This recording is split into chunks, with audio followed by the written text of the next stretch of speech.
Hi, I'm Joe Jacobson at Wycombe Wanderers, and you're listening to Wycombe Sound. The Wycombe Wanderers Show. Welcome to our first Wycombe Wanderers Show on a leap day. Hey! We thought we'd do something special. What are we doing? We haven't. Oh. We just thought about it. Okay. Coming up in the next hour, we'll hear from Phil in a few moments' time with his match briefing, catching up with manager Matt Bloomfield and Barry Labala, who scored a goal of the season contender at Adams Park on Tuesday night in that fantastic 2-0 win against Cheltenham. We'll build up to the visit of Barnsley, high-flying Barnsley, on Saturday at Adams Park, where Andy Rammell will be, former guest of the show, will be in the Legends Lounge. Also coming up, we'll catch up with Captain Jack Grimmer. We'll speak to another former defender, Kevin Day, who played in the mid to late 80s at Lokes Park under a number of managers, including Alan Gain and Peter Sutterby and Jim Kelman. Well, you'll find out later as well. And we'll catch up with someone from Wycombe Wanderers Women who gives us an opinion on a bit of a contentious goal.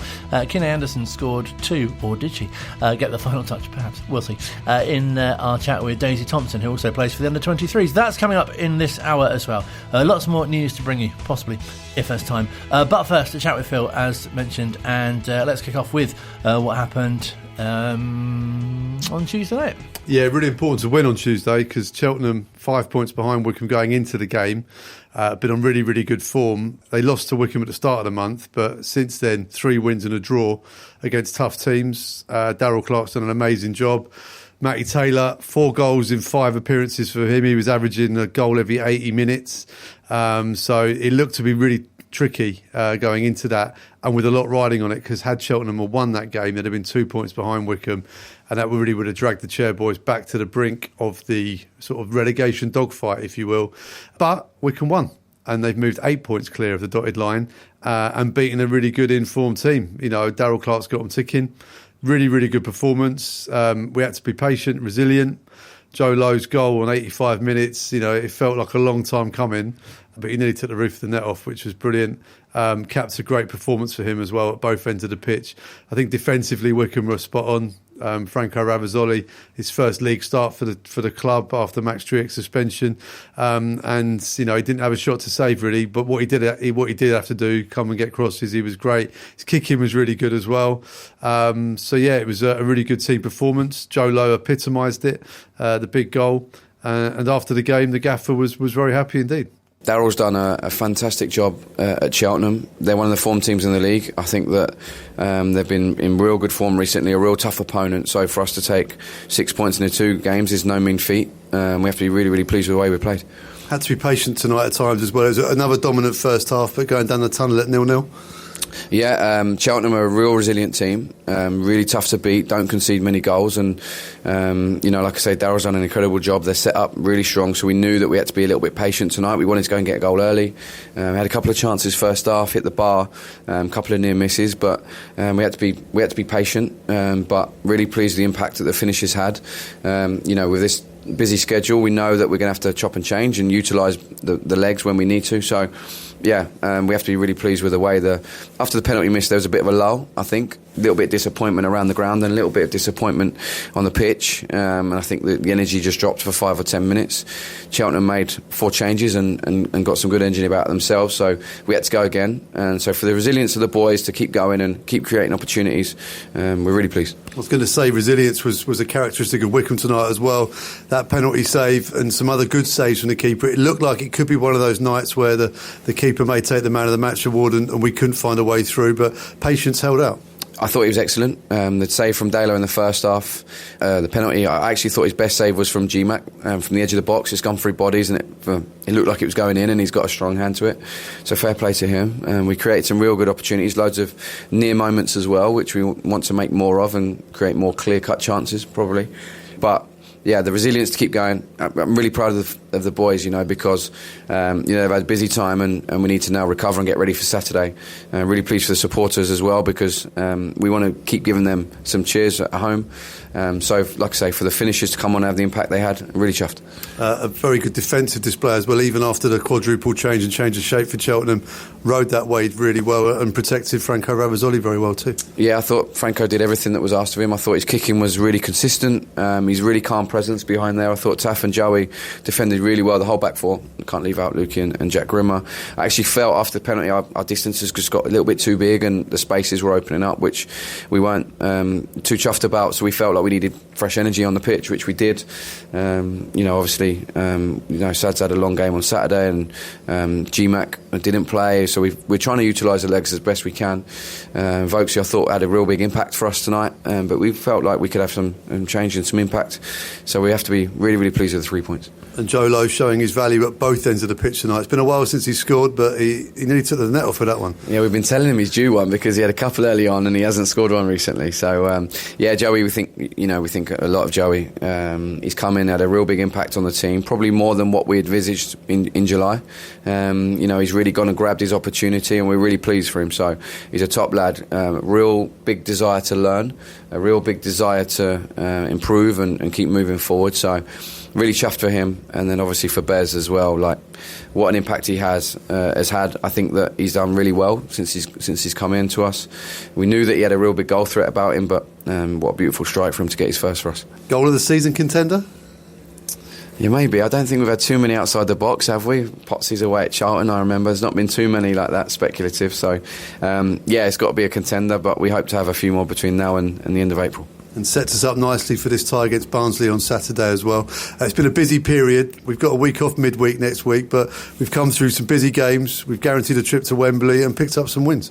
Yeah, we have. I feel like the energy and the intensity in the group has been really important to the way we play. So we've had to kind of mix and match and chop and change at times, which obviously runs the risk of losing consistency. But to a degree, I feel like we've kept that.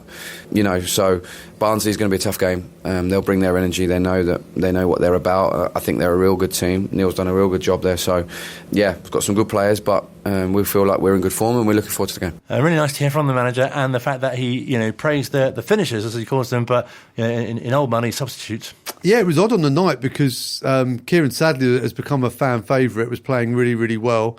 And there were a few boos at Adams Park when Sads was taken off. It was a double sub, so David Wheeler came on and Beverly Labala. Wheels got the assist for the first goal and Bez got the second goal. I think it's worth remembering as well that Sads had missed the game at Bradford due to illness. So we've had a lot of games in this time, Wednesday, Saturday, Tuesday.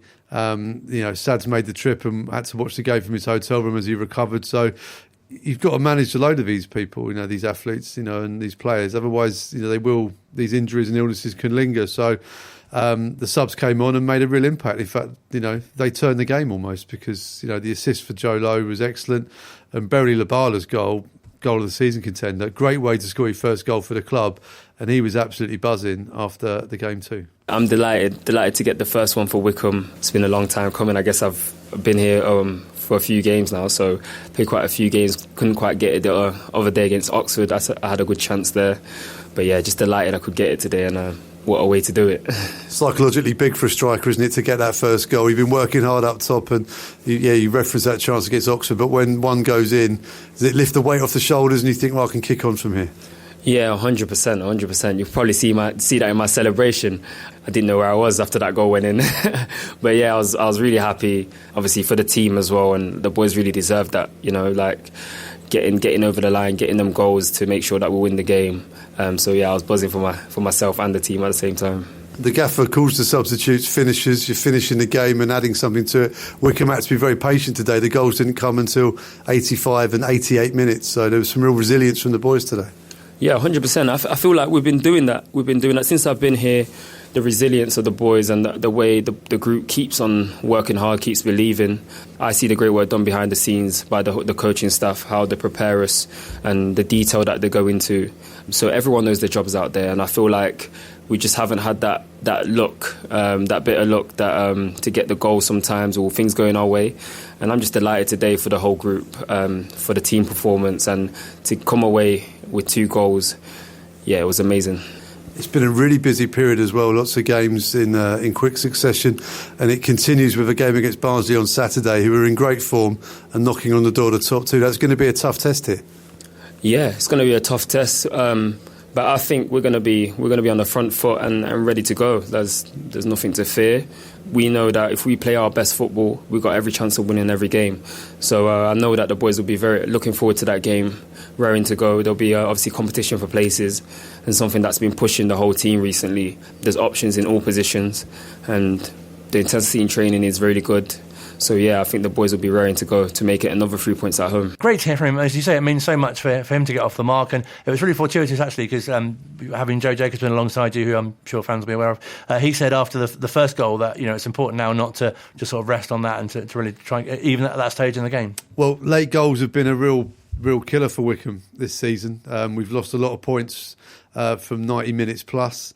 I did the maths the other week, worked out how many, I can't remember, but it was a lot. And, fans get twitchy. The players then detect that and feel that too, and it's a self-fulfilling prophecy, that, because if you stand getting on edge, and you think, oh, wouldn't it be awful if this happened, and then lo and behold, it happens. But when you're 2-0 up, when the board goes up, everything's a little bit calmer, and it was a comfortable defensive display for Wycombe Wanderers. I thought they were excellent. The back four and the keeper as well. Butcher in midfield has added some real steel and a bit of height. So yeah, comfortable. 3 points and a clean sheet. The perfect night under the lights. And looking at the stats for Tuesday as well, that the home team had 24 shots. Yes, yeah, and that there's two ways of looking at that stat. It's a positive thing as well, but then equally, we should have been more than one goal up by 85 minutes when the first one came. I thought the keeper did really, really well for Cheltenham. I think Southwood had a really, really good game. The penalty, another penalty not converted, which is a concern. But they've all been on target. I thought Freddie Potts was the best of the missed penalties, so to speak. It was a really good hit. Keeper's guessed the right way, and it's a fantastic save. And it was one of many fantastic saves that Luke Southwood's made on the night. But penalties, Wycombe need to start converting those, because it does take the pressure off a bit. And it really feels like, we're moving into, it feels like, there's a lot about key time with some really big teams coming to Adams Park, but also, Wycombe going to them as well. Look, Barnsley's a great game. One defeat in 16 on the road in the league for Barnsley, and that was a defeat at Pride Park against Derby. But Wycombe are 9 unbeaten at home in all competitions, so something's got to give there perhaps. But down the years, we've tended to raise our game and play better against the teams at the top end of the table. Barnsley will be looking at the top two now. They lost the playoff final last year, which is heartbreaking. I was at that game. They didn't deserve to lose it. They lost their manager. They lost their entire back three. They've all been replaced really, really well. They're fourth in the table now. A couple of games in hand. They've got to play teams in and around them as well. I wouldn't mind betting they get there automatically this season. It should be a really good game because, as you say, Wycombe tend to raise their game against the top teams, and also it's the first opportunity, I guess, for many fans who perhaps couldn't make Tuesday to come along and support the team after getting to Wembley. Yeah, Rob Couig, the chairman's been over this week. And I wouldn't say he's banned to talk about Wembley, but I think his mantra is that we need to concentrate on the league, because we've got 6 weeks till we get to Wembley, till that final. And I think we'd all at the club appreciate, and I'm sure the fans would as well, to be in a much safer position in League One than we perhaps could have been over Christmas. So we can really enjoy that day at Wembley. It's a one-off game. It's a final against Peterborough. Our old friends, lots riding on that. But it would be great if we could go into that game free from worries about our league status. And that's really achievable because in 6 weeks we have quite a few games, starting with Barnsley on Saturday. So if we can pull ourselves and get ourselves safely stuck into mid-table, that would be a great result going into Wembley on April the 7th. Does it feel like getting to that trophy final has given the team a real lift? I know obviously that the game is straight after they lost against Stevenage, but just kind of generally, and obviously the win on Tuesday night as well. It's a really odd competition because at the start, no one comes to watch it. It's much maligned by the fans in the group stages. You have a large section of football that don't believe that under-21 teams should be taking part in it. We've played a lot of the under-21 teams in it, obviously in the group and then 3 knockout stages. At the start, it gave us valuable minutes for people like Jasper Pattenden, who used it as a springboard to get themselves into the first team. We've seen Declan Skura getting his first minutes as a Wycombe Wanderers player. He's now having an excellent loan spell at Ebbsfleet, so that was transformative for him. Lots of the younger players have got minutes. We've had players who have been coming back from injury, looking to get their match fitness up, players who aren't necessarily playing week in, week out, trying to catch the manager's eye. And then as we've gone through the knockout rounds, we went full strength against Bradford because we wanted to get to Wembley, and all of a sudden now it's a Wembley final and we're talking about selling 25,000 tickets for a game that in the group stage I think we had 300 people at, so it's a funny competition, but for many reasons it's been very useful for Wycombe Wanderers this season, and we've used it to kickstart ourselves a couple of times. If we've had slumps in the league and this competition has dragged us up a bit. That game against Bradford I still don't understand how we got through it. The pitch was awful. We didn't get going. Bradford know their pitch really well and played much better, but crucially they didn't take their chances. And it was Wycombe this time with the 91st minute goal. And I think it's a little bit of karma perhaps, or a little bit of things evening themselves out, because we've had some late heartbreak this season, none more so than Barnsley away at the reverse fixture back in November when we conceded a very odd goal. Which, upon replay should not have stood. So to maybe suck up some pressure and get a 91st minute winner in a semi-final to get to Wembley, maybe paying itself off a bit. But, we'll use it to kickstart ourselves. But as Rob says, Wembley is a long way away. We know we're going to be there, but we've got to get some points on the board before we get there. And great positive going into Saturday as well. The manager's got such an attacking options at his disposal, and obviously they've shown on Tuesday night they can cope without Max as well. Look, 5 subs now. This law's been in place for a little while. It's changed the game, I think, because you can really sort of almost change your entire front line in one fell swoop. We saw 4 subs at one stage in the second half from Cheltenham that really disrupted the flow of the game, changed the momentum of it. And Wycombe then responded and brought on two attacking players with fresh legs and Josh in midfield, and it swung it back to Wycombe's way. So, look, of course, you've got to get the subs right, you've got to make the right decisions, but that's what Football Manager's all about. Who'd be a football manager? But I think on Tuesday we really saw the value of the squad, the depth of the squad. And Barry Labala's going to be knocking on the gaffer's door now saying, look, scored a great goal on Tuesday, I want to start Saturday. Whoever does get the start now realises they've got to produce the goods, because someone on the bench wants to take their place, and that's great competition. It's a great headache for the manager. Hopefully they keep banging the goals in and converting these chances, because like I said, against Cheltenham we should have been further ahead than we were when we got to that first goal in 85 minutes. Fingers crossed for 3 points. Enjoy the game on Saturday. Thank you for your time. Cheers, Colin. Great chatting to Phil. He'll be bringing you the whole match live on Saturday. Build up from 12 o'clock in the car park with Rob, live on Wanderers TV with build up from 2. Nice. Wycombe Wanderers against Barnsley. You can get more content on Wanderers TV and on the Wycombe Wanderers website. You can hear that chat with the manager in full. You can hear more from Barry Labala and also Jolo as well after Tuesday night. You'll also be able to find an extended interview with the manager recorded yesterday. Yes, on Pretty Much Drills. Also about Jasper Pattenden signing his new contract. That's exciting news. Well done, Jasper. And many more things as well. The Wycombe Wanderers Show continues here at Wycombe Sound. Online, on Radio Player, and on 106.6 FM. This is Wycombe Sound. Still to come on this week's edition of the Wycombe Wanderers Show, we'll hear from Wycombe Wanderers women forward, that's hard to say each week, Daisy Thompson, and we'll catch up with Captain Jack Grimmer as well. But first, with thanks as always to the Wycombe Wanderers Ex-Players Association, we speak to Kevin Day, who was, by his own admission, at the club a comparatively short amount of time in the mid to late 80s.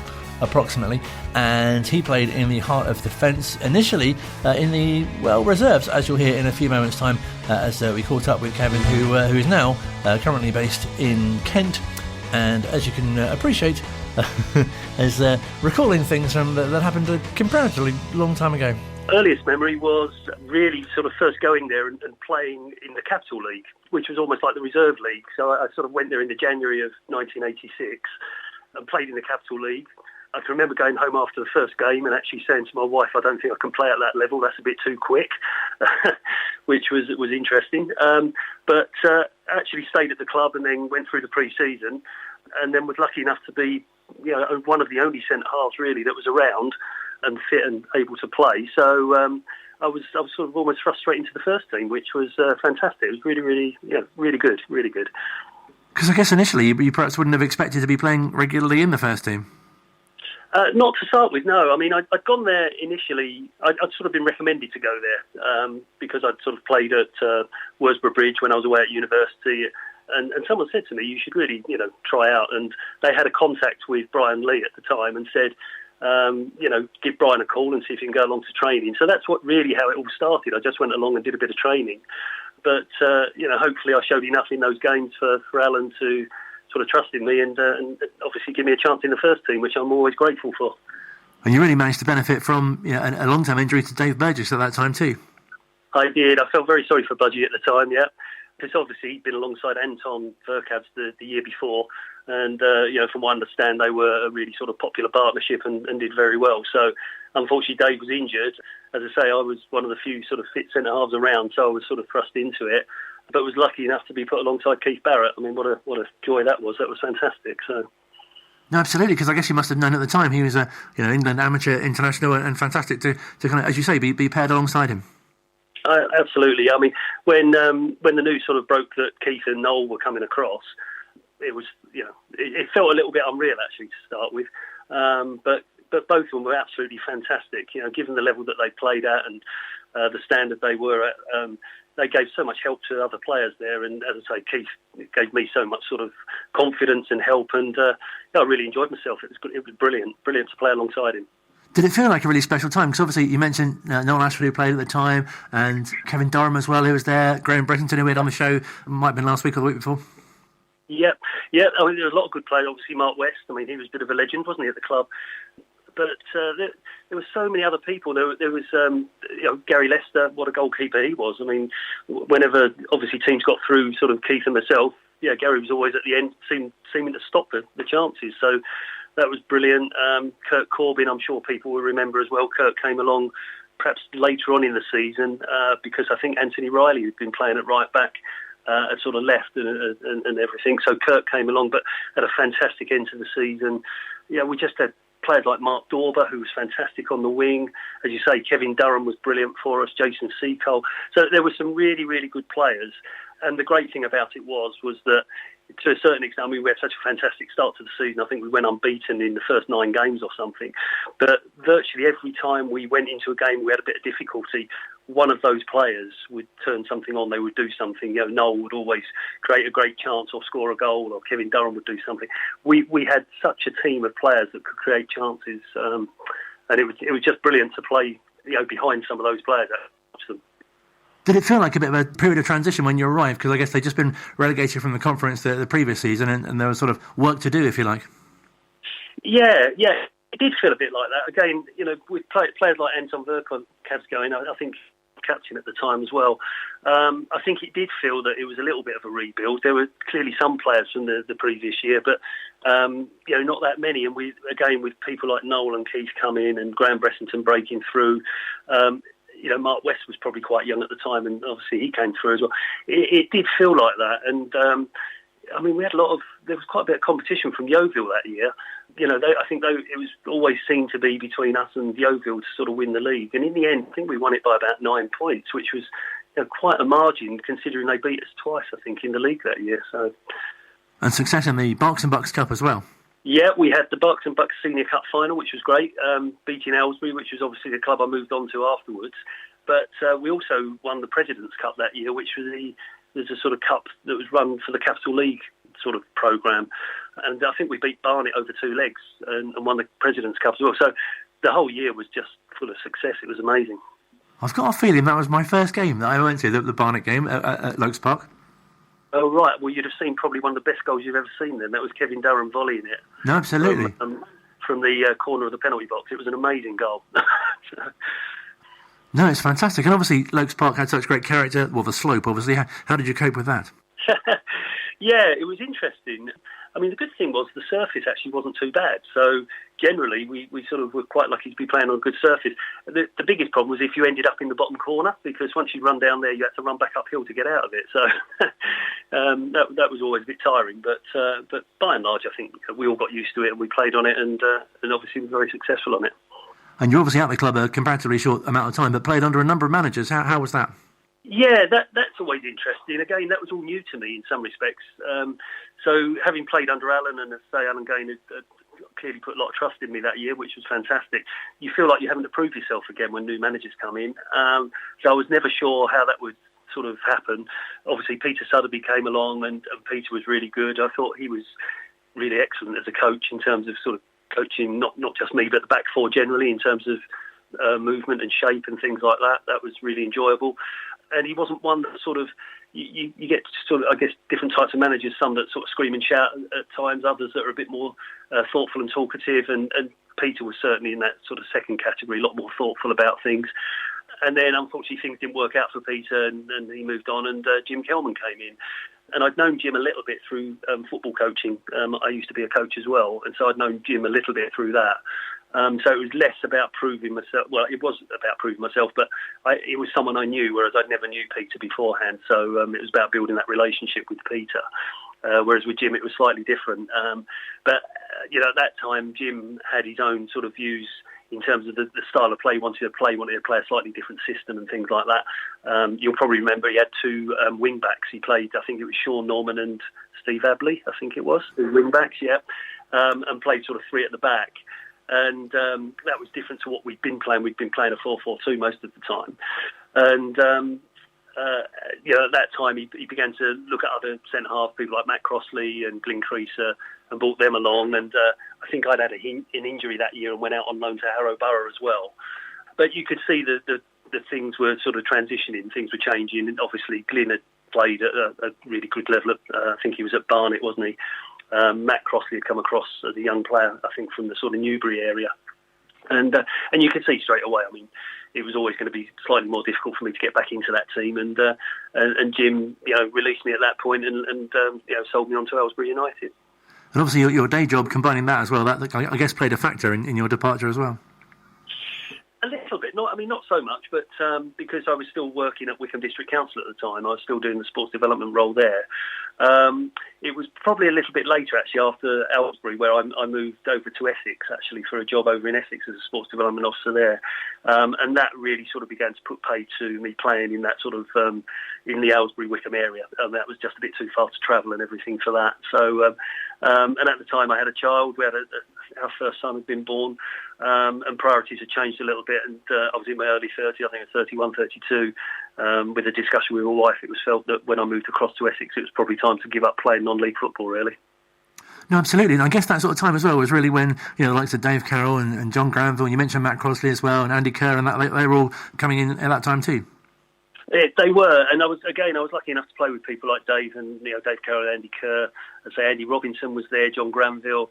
There was a whole number of players there, and it was really good. And I do remember actually saying because I was sold in something like the March of the season, so there was a couple of months to go, and I remember saying at the time, whilst I'm leaving, I'd still like to actually go on the tour at the end of the season because I enjoyed the company of those guys. They were really good guys, and it was really nice. And the club were gracious enough to say yes, I could go on the tour at the end of the season with those players as well. So that was great. That was really good.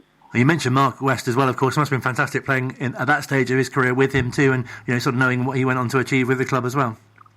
Oh yeah, no, it was brilliant. I mean, you could see to a certain extent, that he had so much ability.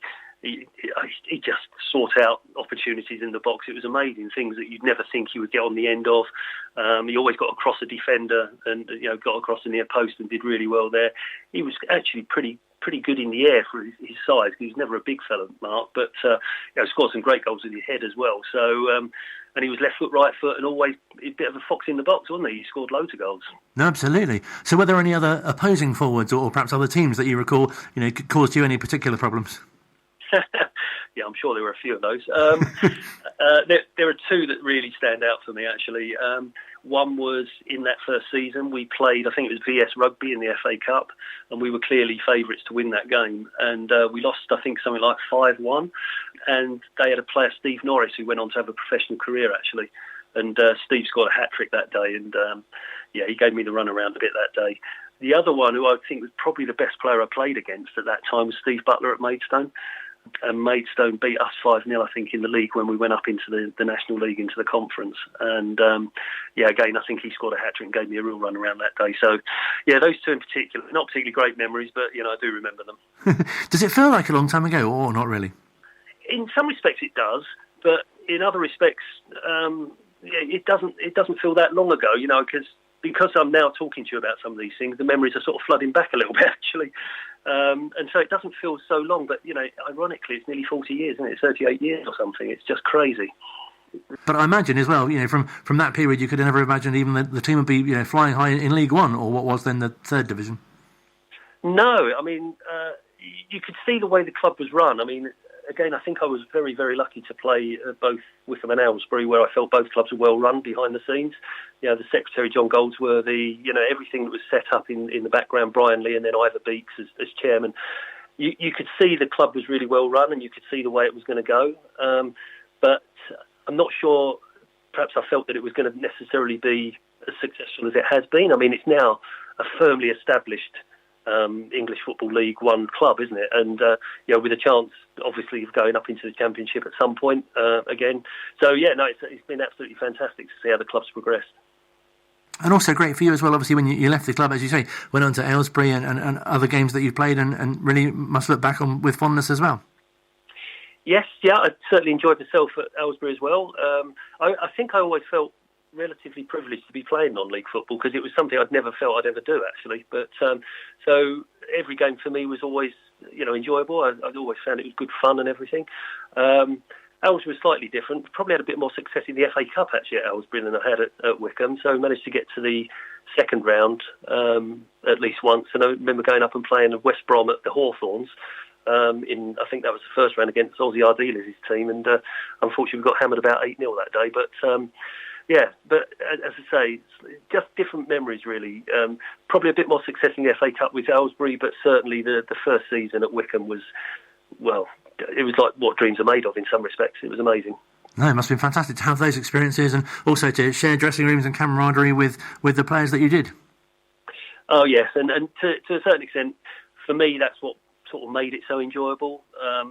I can't remember, in all honesty, in any of the clubs, or either of the clubs rather I was at, that there was any animosity between players or any real thing. People just enjoyed themselves, had good fun together. As I say, I was just lucky to play alongside and with some really, really good players, and I really enjoyed that. I noticed the final fixture for the Wycombe this season is against Charlton, which is, I understand, something which might hold split loyalties for yourself and your family. A little bit split loyalties, yeah. I was born in South East London, and it was the first club that my father took me to. That was his club, Charlton. So I do have a fondness for them, and I do keep an eye out for them. My brother-in-law is a big Charlton fan, was a season ticket holder until fairly recently. My oldest son is a big Charlton fan as well. So, as you say, a little bit of mixed loyalty, so maybe a draw would do us well as long as both teams stay up and do well, that's fine. And of course, you're based down in Kent now, I guess, so Charlton not too far for you. They're not. I don't get the chance to go very much because my youngest son actually plays a bit of non-league football, so I tend to go and watch him actually. So I don't really go and watch the pro game very much. Oh, fantastic. So overall, how would you sort of look back and sum up your time at the club? Just with great fondness, really. It's such an enjoyable time. It's something, as I said earlier, I didn't expect to necessarily be playing at that level and with those players. So, I feel to a certain extent quite proud that I played at that level and with those people. But everything was just great fun, really enjoyed myself and was lucky enough to have good managers, good players to play alongside. It was just really good memories, really good. Well, it's been brilliant to speak to you and catch up and share your memories. Thank you so much for your time. You're more than welcome, Colin. Thanks very much. Real pleasure chatting to Kevin Day, taking us back around 40 years, just under. More from the Wycombe Wanderers Ex-Players Association next week. Online, on Radio Player and on 106.6 FM. This is Wycombe Sound. The Wycombe Wanderers Show, Thursdays from 7. 106.6 FM, Wycombe Sound. Still to come on this week's edition of the Wycombe Wanderers Show, we'll hear from Jack Grimmer. But first, following Wycombe Wanderers Women, they've got their final 4 league games of the season coming up. I've been catching up with Daisy Thompson, who's been playing for the first team recently, also in the under-23s as well. And coming up, we'll reflect on the game last weekend where they were beaten against league leaders Ascot United, despite scoring twice. Keely Anderson with 2 goals, or did she get both? Find out. It's been a contentious issue during the week about a particular free kick. But first, you can find out about Daisy's footballing past, how she got into the game from quite an early age, and locally as well. I actually started playing football at a school camp after school, and it was actually a Wycombe Wanderers foundation thing. So my mum put me in that after school, and I've got like loads of certificates and medals with like the Wycombe badge on. So it's been like a full circle actually. So I've been playing football since about the age of 5. And what was it like kind of finding your position, what your preferred place to play, or do you not have one? I actually started as a right back in a boys team when I was 11. That was my first competitive league, and then my like memory of it is I scored like a goal from the halfway line, and from then they've put me up top. So you only joined Wycombe in the summer from Bournemouth. What was that like? Yeah, so I was in Bournemouth because of university, so I joined Bournemouth Sports as it was local. Yeah, they were a great lot, and coming to Wycombe just made sense for me because I lived local, and the girls were supportive, and obviously Wycombe have been really supportive in the move as well, so it's been fantastic. So what's it been like coming up against Bournemouth recently as well? Yeah, it was my debut league game for the first team against my former club. You could say there was a few nerves involved, but it was fine. The environment was very supportive from both Wycombe and Bournemouth, so it was a good day out. How would you compare the two teams, having obviously played for both? I would say Bournemouth's way of doing things are a bit different. They've got a lot smaller team behind the scenes. And Wycombe, of course, have a fantastic coaching staff and fantastic facilities. But I think the level of football is about the same. It's just obviously Bournemouth have been on top for a few years, but Wycombe are definitely on their way to matching that. And have you found the differences playing for the under-23s as opposed to the first team, the appearances that you made there? Well, we train together a lot in training, so the standards have been set to be the same. And so in playing matches and stuff, like we hope that we can play our absolute best. And obviously a lot of players have been doing so well that they've been called up to the first team, which has been amazing. And so the transition into the first team you would think would be a little bit more tough, but I think the support we get in training has made it a lot easier. And have you noticed a real development in your own game too, especially this season? Yeah, I think so. I think obviously joining a different squad, you have to find your place. And I think starting in the 23s has definitely helped build my confidence, scoring more goals this season than I did last, and getting my chance with the first team also, and then getting 2 quite strong chances against Bournemouth definitely helped my confidence, and that wouldn't have been possible without the coaching staff and the players around me.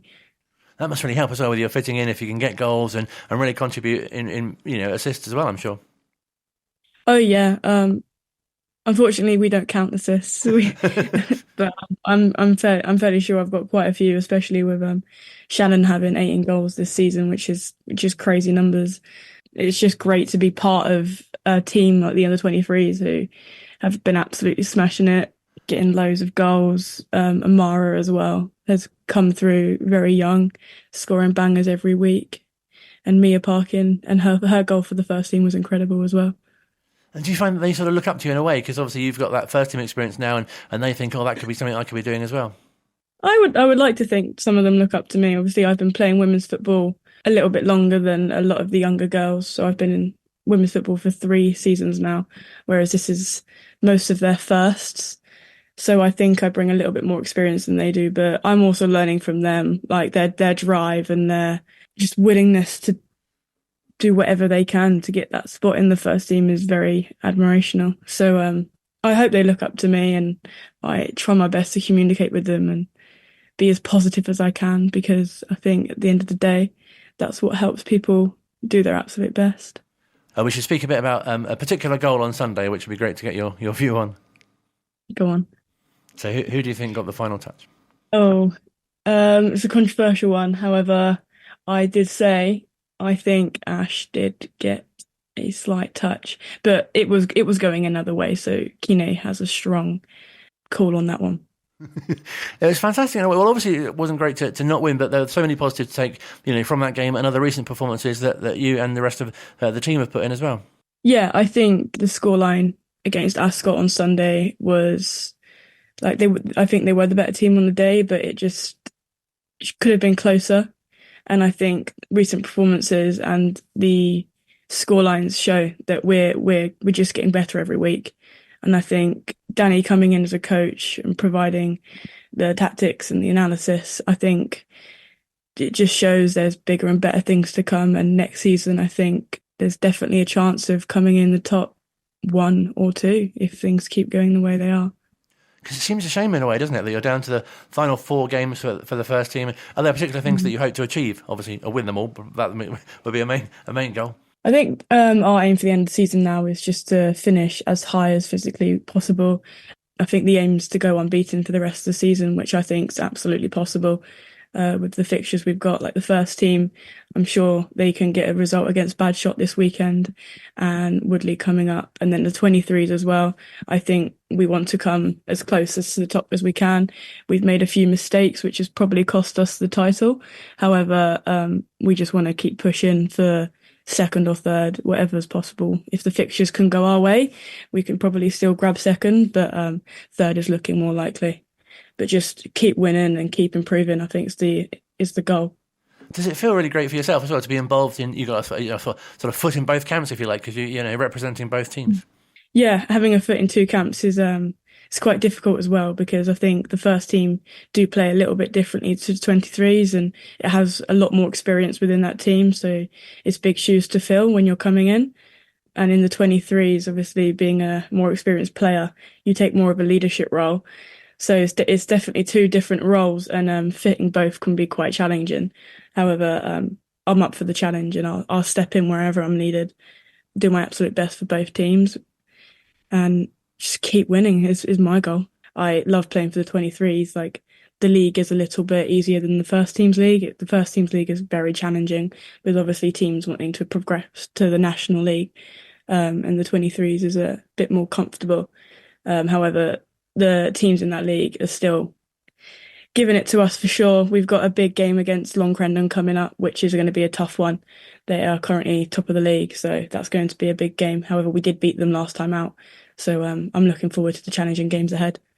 And how do you find balancing the football and obviously the rest of your life as well? Because obviously you recently graduated and you're working full time, but training twice a week and obviously playing games for both teams as well. Yeah, obviously, yeah. So I played for Bournemouth Sports while being full-time at university, which was quite challenging at times when you had big deadlines coming up. But I think at the end of the day, football's a release, and it's not as hard when you're turning up to a session after a long day and you just enjoy playing football. So as much as it's hard to fit around a busy life, it's very rewarding and almost a stress relief, if you wish. No, absolutely. What was it you're doing in your day job? So I work at a country club and spa. I just work making coffees for people, having chats with members. I actually really enjoy it. I'm sure they enjoy chatting to you as well, chatting to you about your football, I imagine. Oh, yeah, they love it. They come in every Monday. They're like, "Did you score? Did you score?" And I'm like, "Yeah." Or, "No." And they're like, "Next week. There's always next week." I'm like, "Thanks, guys." They're my biggest fans. Well, it's been brilliant to speak to you. Wish you best for all the rest of the season, and thank you so much for your time. Thank you very much, Colin. Brilliant chatting to Daisy. They do speak well, don't they? It's so annoying. I can't talk that well now. Well done. You can't, no. More from Wycombe Wanderers Women next week. But first...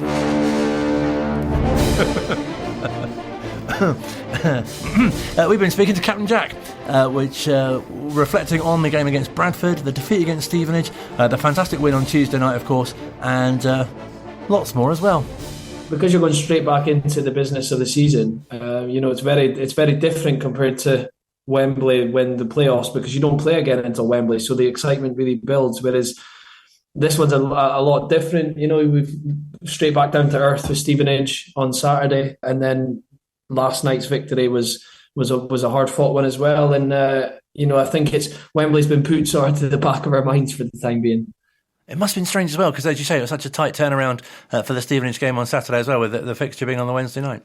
Yeah, exactly. It was such a... I'm not going to lie, it was a weird one. We got back to the hotel and yes, everyone was happy that we were at Wembley, but first and foremost, we weren't happy at all with the performance. And I know, the history books won't recognise what the performance was like. All that matters is the fact that we got to Wembley. But, I think our pride was hurt probably more at our performance, and I think that's why we sort of went in fighting into Saturday's game at Stevenage, hoping to get a point or get a result, because I think, although we were, excited and we've got a great day to look forward to, by no means was the performance good enough and for the standards that we've sort of set, and, thankfully we managed to then put it right last night. Does it feel like a bit of sort of justice in a way, or is that a bit strange to say that, there have been games obviously where you've been unfortunate and not scored, whereas, at Bradford to get that goal, that late on as well? Yeah, I'm not going to lie. I thought, the thoughts creep in last night, when we missed the penalty. We had probably a lot of the better chances. They ended up not having a shot on target. And I just thought, at the back of my mind, I was thinking, is this going to be the game that we have all these chances, have the majority of the play, and then what we did to Bradford gets done to us? So I'm very, very relieved and grateful that wasn't the case. The boys managed to up it and we managed to get the 2 goals. But that's football. The many times this season we've been the better side and we've lost games or we've drawn games that we didn't deserve to lose or draw. So I think that's football essentially. It's just about taking chances. And for all Bradford's play, they never managed to score. And in a very statistical game, there's one result that matters, and that's if you can score more than your opponent. So, thankfully we did that. And so encouraging as well. I know we spoke before that the chances being created as well. I think last night there were 24 shots from the home team as well. Yeah, exactly. It's massive. I think found a good bit of form. I mean, in football, you're always going to get your critics, but I think we've started to find our feet with the formation and the personnel.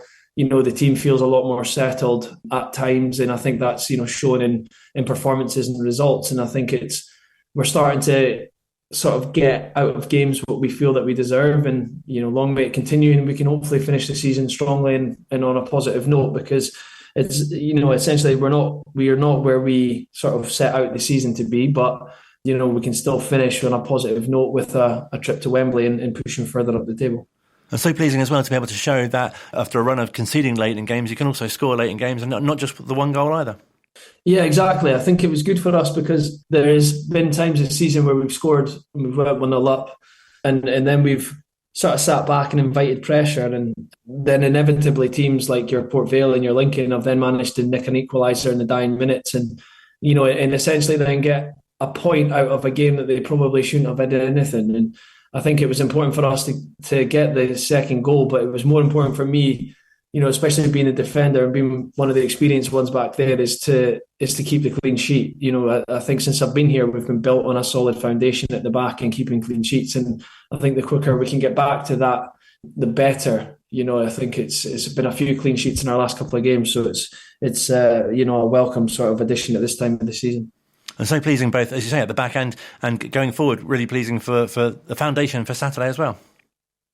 Yeah, exactly. I think it's, Saturday's a great game for us, back at home again in front of our fans. The Barnsley, I think the teams in and around the playoffs sort of have started to drop points here and there. We went through it last year, similar position in February. I think we went 1-5 in the bounce, went, I think, maybe top of the league, and then we didn't win for 7 games. And I think you then sort of, you quickly fall off the pace. So I think it is an interesting time for clubs at the top end of the season, at both ends of the season, to be honest. I think last night was a massive win for us in our circumstances, just not getting dragged that further a bit down, but, keeping some distance between us. But it's an exciting game. I think in a Saturday 3:00 kickoff, hopefully get as many fans in the door as we can, and, put on a performance that's sort of typical of recent weeks. I think minus the Bradford game, I think we've been performing well, and we're starting to hopefully shift in the right direction. And something else that's really positive that's come out of the club, obviously, is the news that Jasper signed a new contract, and what a great example he's been of someone who's joined at the development squad and really taken his chance in the first team as well. Yeah, when he's everyone needs those moments, with injuries and things to get in the team, and it's what you do when you're in the team. If you take that chance or not, and he fully grabbed it with both hands, did really, really well. I was really, really chuffed with him because he's one of football's good guys. He's a great person to have around the club, and I think the more of these players and the more of these characters that the club can get, it does spell a bright future. And I think the B team, the whole blanket of B team players that we've managed to have in, there's been ones coming through, and long may it continue, because that's a very profitable thing for the club and the club's long-term future. And a really great example, as you say, of the type of player, but also the type of person that does well at the club, and great to see, obviously, Bez scoring for the first time as well. Yeah, exactly. I think for a striker, it's always best to get that first one out of the way. I think he's had a couple of chances that he'd probably back himself to score that he hasn't, but you just showed his quality last night with curling that one into the top corner. And I think it came at a great time for us. It kind of killed any sort of momentum or comeback that they had. And as I alluded to before, us going and getting that, staying on the front foot and getting that second goal to kill teams off is something that we haven't done enough this season. So it was something that I was very chuffed about that we managed to go and do last night. And this must give such a lift to the dressing room, but also all the players and the manager as well for kind of just sticking with it, and the form would obviously turn. Yeah, exactly. I think it's interesting.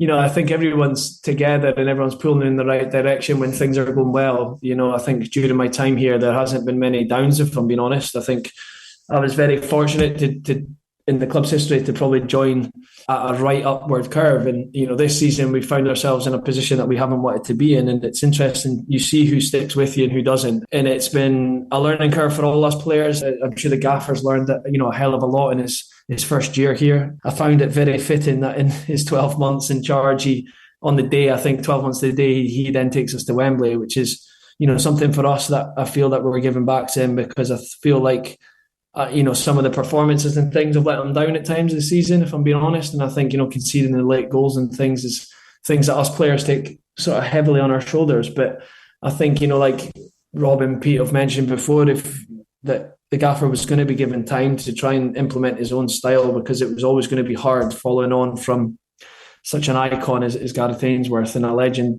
at the club. But I think hopefully with the time and the right people in the building, that things are going to go in the right direction.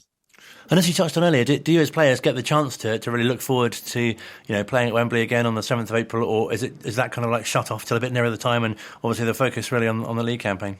Yeah, it's a weird one, to be honest, because I think if I didn't have my family messaging me about tickets and messaging me about coming down to stay, I honestly don't think I'd feel like we're going to Wembley. I think it was because it was a Wednesday night, you were kind of straight back into training Thursday, straight back on Friday, and then before you knew it, you were at Stevenage on Saturday, and then you were into the game last night. And I think you've pretty much got a busy schedule right up until you've got the Friday, Monday, Easter week before the game against Peterborough. So it's with Pompey at home and Blackpool away. So it's an extremely tough weekend for us. And I honestly think I'll start to properly look forward to it after the final whistle at Blackpool. Hopefully we've given our fans one hell of a day up there, and they can enjoy themselves in the seaside and come back with the 3 points. And then I think everyone can then hopefully go with a bit of positivity onto Wembley. But until then, I think league form very much is the focus of everyone's talk at the minute. No, absolutely. And just after Easter as well. It must be great for you personally as well to be having a return to Wembley as well.